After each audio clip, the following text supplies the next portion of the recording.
All right. This video will attempt to explain to you, again, the alpha value. Alpha value is normally set in this class 5%, but sometimes it could be 10%, 1%, depending on the problem. These are probably the most common ones, but 5% is the most common one, like I said. All right, so what does that mean? It means that out of all the possible events, if you randomly do a sample of the entire population, the most extreme 5% will lead us to believe that your original hypothesis is false. Okay, listen to that a couple times if you have to,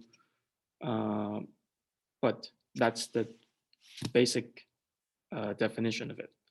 I understand that definition is not very clear for those that are hearing it for the first time, so I'm going to give you an example. Now, Dexter is your dog. Okay, you think that Dexter is a good boy. Okay, so all of the things that Dexter can do, so includes, greets you when he sees you, brings you toys to share and play. I don't know, licks your hands. Those are the good things, right? And then there are some of the bad things. For example, chews your shoes, pees on the floor,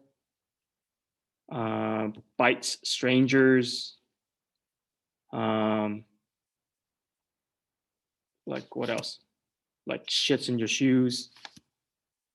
Like those are the possible things. So now imagine if you could put all of those things on a distribution line, as in some of these are, like most of the things that Dexter does will fall in between his average behavior. And then there are the extremes. And then so for example, if this is 5%, the 5% most extreme behaviors is considered that's, okay, so I guess on this side we consider the good behaviors. And then over here is the bad behaviors. So he could do all of these behaviors. And then if you randomly sample, so this is Dexter, this is just, and then you randomly sample 3 days out of Dexter's days and where you observe his behaviors. And then he like bites a stranger or even bites you. So he bites you. And then like pees on your homework. And then I don't know what else does a bad dog do? Chews the trash and then gets the trash all over the floor. Now, these 3 behaviors, you're assuming Dexter is a good boy, right? Dexter is a good dog. So all of these good behaviors or like these slightly bad behaviors, so maybe, I don't know, bites you playfully. So these are all considered acceptable. But if you randomly select a bunch of days and then the average of that is false in the most extreme scenario where you will start to maybe consider that Dexter is not a good dog, then we will have to reject our null hypothesis. We have to think that maybe there is evidence to suggest the alternative, which is Dexter is not a good dog. That's what the idea of alpha level is. It's the most extreme level of tolerance, I guess, that you have, or the level that you will accept that is still included in the null hypothesis. But if something that falls outside of it, then it will suggest the alternative hypothesis. Okay. Now I'm going to give you an example. This is just the idea Dexter being a dog. You can think about it like this. It helped me. I hope it will help you. All right. So in this particular problem, DW says that he makes his free throws 90% of the time. Okay. And then we're going to check it against an alpha value of 5%. What does that mean? He says 90% means that according to him, the original assumption is that 90% is his average free throw percentage. So we're going to base a distribution on his original assumption, which is 90%. And we can also find the standard deviation of his assumption, right? We've done that before. So like this times that divided by the sample size, this one is 100. Okay, we do it 100. So this is the standard deviation. Okay, so now, how are we going to check? How are we going to check if he's telling the truth? By making him, shoot basketball, free throws. So one day you ask DW and go, hey, you said you can shoot 90% of the time. I want to check it. He agrees. And then so he went out and shot 100 per your request. And then he actually made 97 of them.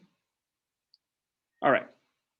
So now, so as you can see that your sample size has a p hat of 97%. So according to that sample, he actually made 97%. So now you take a look. So you wrote the hypothesis before you did the thing, as you should. So 90% is his assumption, but you actually think that maybe DW does better than 90%. All right, now, so as you can see that if you randomly just pick all these samples, if what he says is true, then the distribution of all of his free throw percentages out of 100 throws will be somewhere around here. Now the alpha value says, if you have something that is super extreme, we will reconsider our null hypothesis. So in this particular case, if you actually calculate, but this video is not for calculating, it's going to fall somewhere over here because his particular sample that you could have done, all of these samples, but you did one, and that one turns out to be over here. We're going to say that that is extreme enough because it's less than 5%. Because he says that if this something is this extreme at 5% or less, so that makes it even more difficult to do. So we're going to reject our null hypothesis. So for in this particular scenario, based on this sample, you can reject the original assumption, the null hypothesis. All right, so there are two ways to write hypotheses. So this one is greater than, or this one is not, okay? And then same thing, if you actually do two tails, if you do two tails, you have to assume that when it falls in this area or this area, you will reject the null hypothesis.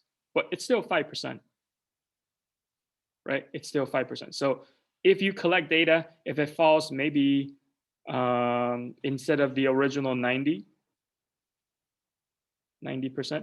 he shot, for this another sample, maybe he shot 65 out of 100. Then I bet that it will fall under here because it's such an extreme case for him. And then we say that, maybe his original assumption of shooting 90% is actually wrong. Maybe it's actually lower.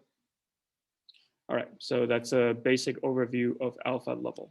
Alpha level, I'll say it again, is the most extreme cases where you will start to doubt your original assumption.